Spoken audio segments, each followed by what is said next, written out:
Hey guys, what's up? Zax here. Today we are here with the Korean Grand Prix in F1 2013 Career Mode Season 3. Now this is going to be a live commentary.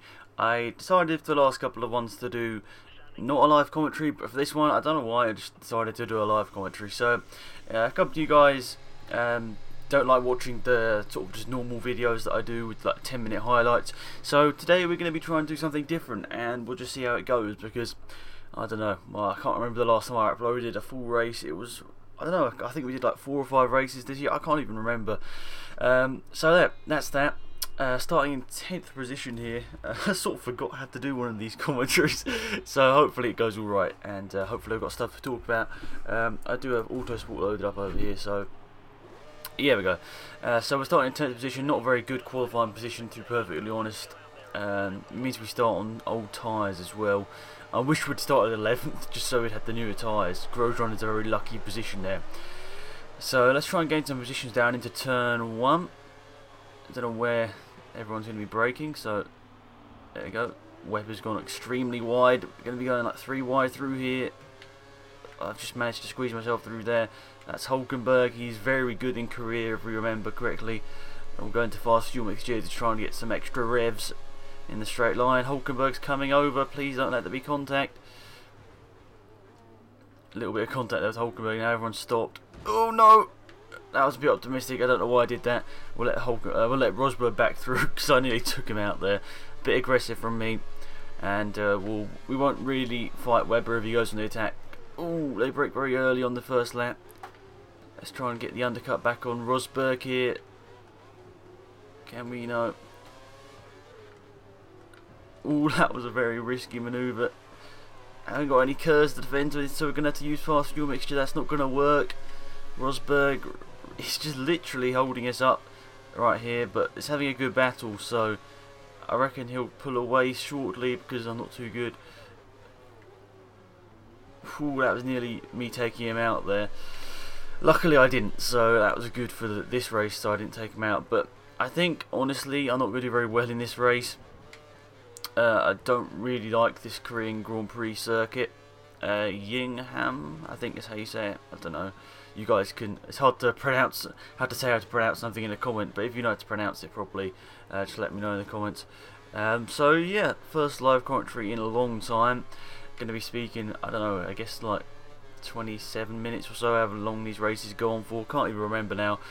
But yeah. So as I'm recording this, it's the 11th of January, so I don't even know when this is supposed to be going up, but you know, I've been thinking about who's going to be filling the remaining seats. Probably, I'd say by the time you watch this, they'd already been filled, but I can give you my prediction and see, you know, what's actually happening in terms of all this. So, you know, it's really frustrating to say because I always say different things, but I think I'm going to stick with what I've said before. So you can leave your comments down below on this as well, guys, just to try and get some, some responses and everything, so you can start talking to each other, and I'll try and respond to as many as possible.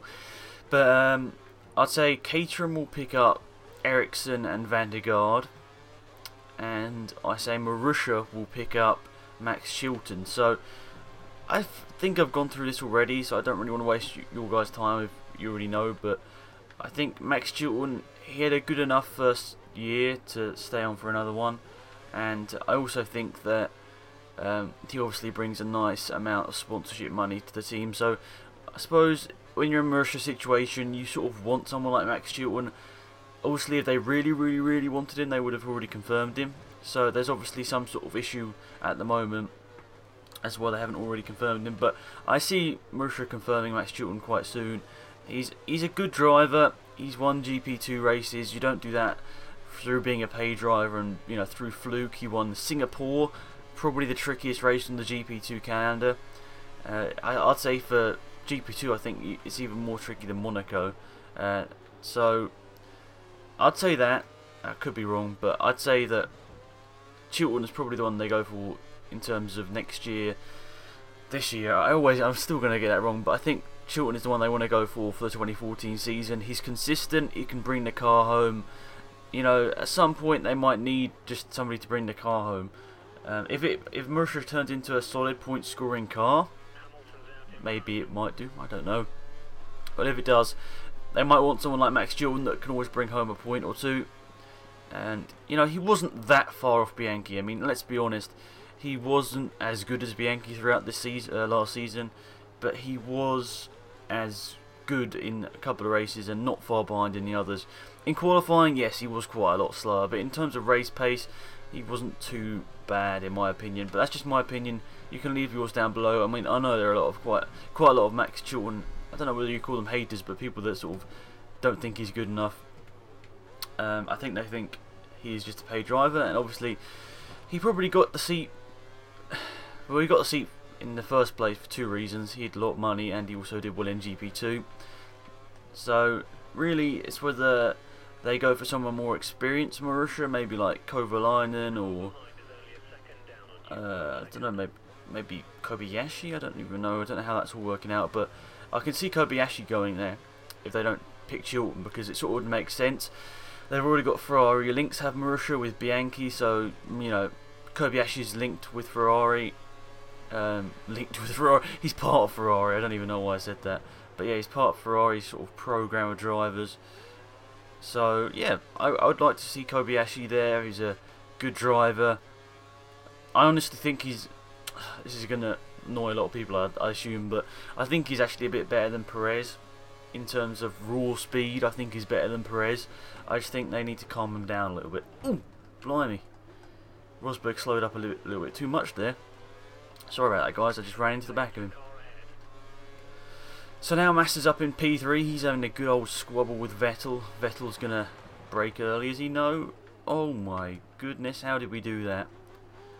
And we're going to just help Massa through as well. So that's promoted Ferrari up into 2 and 3. That was a good run, and now we've made a little mistake. Hamilton's way off in the distance. In F1 2013, Hamilton just seems to be unstoppable in most of these races. No offense to Hamilton, but he wasn't really unstoppable in real life. He was sort of, you know, round there with Rosberg on most races, but obviously he was very good in Hungary to take the win, and his first win for Mercedes. So where was I? I talked about Marussia. And so next up we'll move on to Caterham. I don't want to keep repeating my points, as I do realise that's something I sometimes do in live commentaries, is repeat myself, and I don't want to be doing that a lot. So yeah, so next up Caterham. Now I put Ericsson there because he's a very fast GP2 driver. He should have won a championship by now. I don't know, he was just super unlucky at the first half of 2013, but I've heard he brings in a lot of sponsorship money. And to someone like Caterham, you need to bring sponsorship money. And Caterham have actually, you know, I think it's Cyril from Caterham saying that you need to bring sponsorship to the team. Like, it's not acceptable to just say, no, I'm not bringing any sponsorship to the team. Well, someone like Caterham, I think he's saying this in terms of, because they need as much money as possible. And, you know, it's a bit, you know, Kovalainen isn't as fast as I think people make him out to be. I think they make him out to be this amazing driver, but let's be honest, Trulli matched him when he was at Team Lotus, and Petrov actually outdid Kovalainen when it really mattered. So that was in 2012, and then Van der Garde and Peak both did very good jobs this year. So I honestly, if that Caterham kept the same lineup, I'd be happy. I think both drivers are good enough. I think Peak's probably had the best, or Peak's been as good as he possibly can be. So if there was someone to take out of the team, I'd say Peak. But honestly, I don't feel that Kovalainen should be replacing either of those two. I mean, we saw at Lotus. I mean, he said it was, oh yeah, it's going to be pretty easy to just fit back into everything. And then, you know, reality set back in, and he really wasn't that surprising. You know, he was sort of just, you know, he was fighting with cars much further back. Now, I'm not saying it's easy to fit into a new team, but surely, if you know, if they realised it was going to happen like this, they should have really took Valzecchi, because Valzecchi probably is never going to get a chance in Formula 1 racing now. So that's just unfortunate that the team sort of did that to him. I really am a bit annoyed that they did that in the first place. So, oh, we just got out there. That's lucky. He just squeezed out there behind Hulkenberg. But honestly, I would have rather than put Valzecchi in. That was probably his only ever chance of Formula 1. What? Why's the pit exit go off the track? Am I just being stupid, or does it go off the track? Oh, that's stupid. Right, so I've gone through. Oh, I sort of really didn't go through the drivers I picked for Caterham. So yeah, Black Kovalainen. It's my personal opinion. I don't think he's good enough to, not bring any sponsorship money in, if you'd like to say it like that. So first off, I'll put Van der Garde in Caterham. If they don't put Van der Garde in, I'll be quite disappointed. Van der Garde, at the end of the season, pretty much outshone Peak, outperforming him every race. He got into qualifying too, remember, in Belgium. I know it was because of the conditions, but he predicted it. He was that intelligent driver. He predicted to go onto the dry tyres. He had nothing to lose. He predicted it right. And he got up there in qualifying and he had a good race as well. It wasn't like it was just a fluke qualifying. He had a really strong race as well, if I remember correctly. So, honestly, I think Van der Garde deserves to stay at Caterham for another season. If they don't let him stay on, well, that's fair enough. But I really think he is the driver to stick with, in my personal opinion. And next up, who would I put in there alongside him? Honestly, I don't want Ericsson to be alongside him. But if Ericsson can bring sponsorship to help Caterham develop car and move up the grid a little bit, I'd like to see Ericsson in the car. It's like the Pastor Maldonado situation. We know they're both fast drivers that could win GP2 championships, or at least go for them, and win races and that sort of stuff. But obviously they bring a lot of money as well, which can really help the teams. Even if they aren't seen as the best driver for the situation, they still bring a lot of money, and that can really help teams, especially towards the back of the grid. So I really don't want it to. I really don't want it to be. I would rather it wasn't Ericsson, but I'll put Ericsson alongside Van der Garde. If I were to say two people I would like to see in that seat, I'd like to see, if Kobayashi didn't get a Marussia seat, I'd like to see Kobayashi alongside Van der Garde. That'd be my lineup of two. So let me know, guys, in the comments who you would put in the Caterham and Marussia seats. It'd be interesting read to see what you guys are putting in the comment section. Hopefully I can respond to them. As I'm recording this, I forgot to respond to comments in the last couple of videos. I need to get around to doing that. Busy last couple of days sorting out cars and all that sort of stuff. So yeah, so I will get around to sorting it out soon, but been a little bit busy at the current time. I just realised Felipe Massa's lost a lot of time during the pit stops. He's dropped really far back. Why has our race pace been so much better than our qualifying pace? I don't understand it. Normally our qualifying pace is up nearer the front than the race pace. As soon as the tyres go off, I'm really bad. So I don't understand what's happened there, but I'm not going to be complaining too much. Second position would be really good here, and I might just pause it when we come around this corner here. Just quickly scan the Autosport page. There you go. So I'm just going to quickly have a look here, because I want to have stuff to talk about through here. So overall, there isn't a huge amount of information or stuff to talk about on the Autosport page, but there is a page on here talking about pay drivers. So why don't I pick up about pay drivers? I think I've already talked about this before, but let's talk about it. So pay drivers. I thought I was going to outbreak myself there. So pay drivers, they have sort of creeped into the sport majorly, I should say, over the last 10-15 years. You start to see a lot more pay drivers in the sport, people that have got big sponsorship money behind them, big companies behind them, and people that maybe don't deserve to be in Formula 1 or anywhere close to Formula 1, but have got there due to the money that they can bring to teams, and help fund them, I guess. So let's start off with Pastor Maldonado as a paid driver. So first off, I'll say Pastor Maldonado, and I like to try and keep as equal as possible in these videos, because I realise there's people to be watching them that are from both sides of the argument. But I honestly think that Pastor Maldonado is a very fast driver, but he's a very inconsistent and sometimes aggressive overly aggressive driver. So, you know, Pastor Maldonado got to Formula 1 on merit, I think. I would say so. He got to Formula 1 on merit. He also, you know, because he won GP2 the year before, won a lot of races, pretty much dominated the championship. He beat Perez by quite a big distance, I think. And Perez ended up getting a seat the next year as well. So, you know, Perez and Maldonado, we might as well talk about them both. So, they've both, you know, got podiums. They've both started right at the front of the grids. And both are very fast drivers, but both bring a huge amount of sponsorship money. Prez is some sort of Mexican telephone company or something, I think. I can't really remember, but he brings a lot of money from Mexico. Maldonado brings a lot of money from PDVSA, and that's from Venezuela, of course. Now, obviously both these drivers have got close to Formula 1 because they've got a lot of skill, but I think when you think about it, they've got GP2 on merit.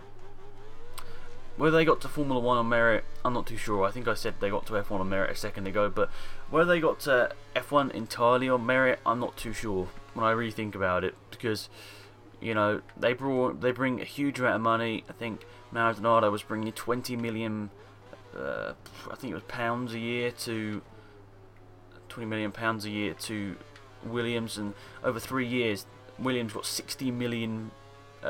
I'm gonna have to say pounds. I can't remember whether it was pounds or euros or dollars. So he took 60 million in 3 years, and think how much that's going to be helping a team. That's like, you know, if Maldonado was really not very good, he could still be in Formula 1 with someone like Marussia. But I think the fact that he has been winning races in lower Formula, he won a race in 2012 for Williams, and so on. I think that's the reason why you see him in Lotus next year, because they can see the potential. They also see the money side of it as well, but they see the potential, what they can do with Maldonado. And if they transform him in the same way that they did with Grosjean, taking him, you know, bringing the aggressiveness back, I think they've got a good chance of going for a couple of wins next year. I think mostly with Grosjean, but I still think Maldonado can pick up a couple of podiums if the Lotus is good on its day. So, you know, in terms of that sort of pay driver, I don't mind that sort of pay driver being in the sport. Honestly, if Maldonado and Perez help save teams, I'm happy for that. I don't want to see Lotus get out of Formula 1, or I don't want to see Force India out of Formula 1. So that's just two examples there. So that's one type of pay driver, because I see a couple of types of pay drivers here. Second sort of pay driver, oh god, I can't even remember someone off the top of my head to talk about here, but I'll say Rodolfo Gonzalez, but yeah, he's the Marussia test driver. Now, he brings PDVSA money from Venezuela as Maldonado does, but the thing is with Gonzalez, he's never done anything spectacular in lower Formula. I think his best finish in GP2 was a 6th place finish in a race, not the championship. 6th place finish in the race, and that's Monaco, when so many cars had retired from that race. So it wasn't like he drove a spectacular race. It was good that he obviously kept it out of the wall at Monaco, but honestly, I don't think he was driving like worthy of a Formula 1 test drive seat on that day. So, you know, I have nothing against Gonzalez, by the way, guys. I actually really like the guy. He's a really entertaining guy for like interviews and stuff, but I'm just using him as an example. It's sort of not a bit mean, but you know what I'm saying. So he'd never done anything really that spectacular in lower Formula, GP2, Formula 3, and even lower than that. He hasn't really shone. I think he won a couple of Formula 4 championships back in the day, so maybe he got to like Formula 3 and GP2 on merit, but I don't think he really deserved the Formula 1 test drive role. So that's the sort of pay driver I don't really like being in the sport, if I'm perfectly honest. I don't actually, you know, to clarify things up, I don't mind him paying to be a test driver. I mean, someone like Marussia, they need as much money as possible, and it gives Gonzalez the chance of driving a Formula 1 car in his life, so I'm happy about that. If he was paying for a race seat and he'd never done a spectacular in any lower Formula, that's when I'd be a bit annoyed, because, you know, that's sort of filling up a seat where someone else, which obviously would be more talented, could have it. So let's try and pick an example. Yuji Ide is actually probably a much better example than I'm using Gonzalez here. Gonzalez is the third type of pay driver I'm going to talk about. So Yuji Ide paid for his seat in Formula 1. He was never spectacular in any Formula. He wasn't spectacular in Formula 1, but I think he stayed in Formula 1 for a couple of years. So that was just unfortunate for sport, having Ide on board. I mean, it was nice to give him the chance, but he didn't really relish his chance. I don't think he was really up to it. So yeah, he sort of squandered that opportunity in life, I think. It's nice obviously for him to do his season or whatever in Formula 1, but not nice for the fans, I think, watching it, seeing him just trail around far behind everyone else. So that's just an example for you guys. That's the sort of page driver I don't like, somebody that sort of makes the team look even worse than they actually are. And I think that's what a lot of people think in terms of Max Chilton, but I honestly think Chilton's got a little bit of talent, but hopefully we'll see that next year if he sits signed up. Third type of page driver, someone that I don't think that isn't good enough, but maybe they go in like a test drive role, or you know, they only do like a 1 or 2 races, because I think that everyone deserves a chance. You know, you could put just some randomer in a Formula 1 car that had a lot of money.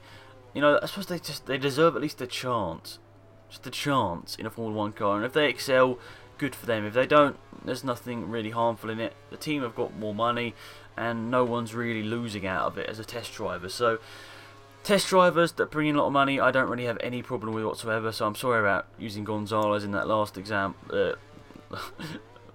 Messing up my words. Last example.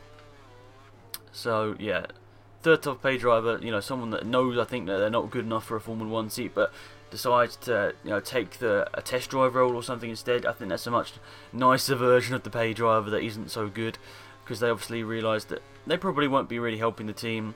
Gonzalez, in all fairness to him, he was 2 seconds off Chilton, or about 3 seconds off Bianchi every time he stepped into a Formula 1 car. So obviously that's not nice to have in the back of your mind, but you know, he got to drive a Formula 1 car in his life, and I'm happy for him for that. So I think that's pretty much it for this video, guys. We're going to have 2 more laps of stuff here to talk about. We've got Vettel right up behind us, but I think we're doing a pretty decent job of holding him back.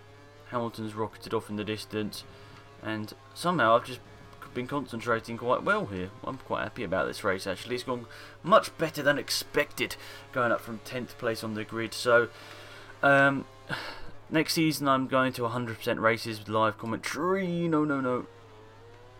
And I'm also thinking about changing around my channel quite a bit. Not outside racing games, it's going to stay with racing games, but I think, as with any F1 video maker at the moment, that everyone's going to be branching out to new games, and I'm hoping that I can keep my channel alive like that, and hopefully you guys still enjoy it. If you're watching to this point and there are any racing games that are coming out in the next year or so that you're really excited for, or you're looking forward to, just please let me know, and I'll probably get around to covering it, because I wanna be branching out to other games, if I want to keep this YouTube thing going as a nice hobby, something that I really enjoy.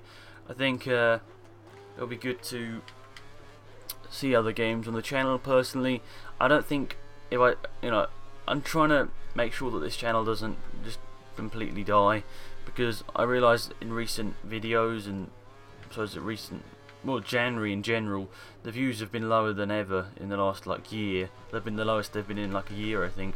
So I mean, it's nothing against you guys, because if you don't like the videos, you don't tune in. That's perfectly fine and a valid reason to not tune in. So I think it's time to change up the content. I'm going to have more news at the end of this month to talk about all this, so don't worry about it, guys. I will get back to you in terms of all of this, and I won't be diverting away from racing games. I'll still be sticking to driving racing games, whatever you want to call them. I'll still be sticking with them, as they're the thing that got me into gaming in the first place. So last lap, Vettel was pressurising us so much, I'm all over the place. 3 seconds off on that last lap. Tyres are starting to go off. The last 2 laps I really have lost a lot of time to Hamilton and Vettel and Rosberg. Is that Raikkonen, I guess, and then Massa. They've kept up with us quite a lot. So we've got 1 retirement. I don't really think we need to check that. Wide turning, late turning, whatever you want to call it. Tyres actually not really gone off too much. They're not great, but they've just stuck in there long enough for me. They're not sliding about like they do in Hungary. Man, I hate driving Hungary. We did that in Co-op Korea, by the way. I don't know when the Co-op Hungary is going up, but it's a very crazy race. I mean, so much overtaking on my part. Ben wasn't so lucky, but such a crazy race that Hungary Co-op won. Co-op actually is a really fun series to make, and I hope it comes across in the videos. I've added in the face cam for Hungary and Belgium, and I'm going to see how that goes. Probably keep the face cam actually, just because it sort of keeps something a bit more interesting in it.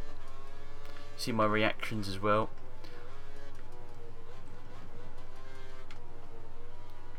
A couple of corners left, the tyres sort of have gone off now.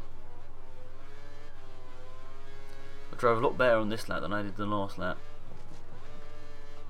Right, so this is pretty much it for the Korean Grand Prix, guys. A wonderful comeback in my opinion. Had to hold up a couple of cars at the end here, but it's not like they're being held up too much. I mean, if Vettel was a lot faster, he would have made the manoeuvre. So that's it for me in this video, guys. We'll have a quick look at the loading. It's not on the loading screen. The points and the finishing positions. And I remember, I'll try and scroll down to the bottom to see what this retirement was. Come on, speed up. So a good race for Ferrari there. So who's that retirement? Jenson Button. That must have been very early on at that time. They're very slow. So Hamilton wins. Good for him. There's the points in the championship. Hamilton closes in on me by 7 points. So, you know, this championship is still not over yet. Hamilton could most certainly definitely get back at me if I have another race like Singapore, which was a bit of a nightmare. But thanks for watching, guys. Hopefully you enjoyed this one. It's been Alex, and I'm out here. Goodbye. Hi guys, hopefully you enjoyed the video. If you did, be sure to leave a like on the video, it is much appreciated. If you have any comments, be sure to leave them in the comment section down below, and hopefully I'll respond to as many as possible. If you want to check out GT Omega, there is also a link down in the description. Also some sales on recently, as it is Christmas time, so if you want to grab a bargain there, it might be one down in the description. But anyway, hopefully you enjoyed the video. I appreciate you watching. It's been Alex, and I'm out of here. Goodbye.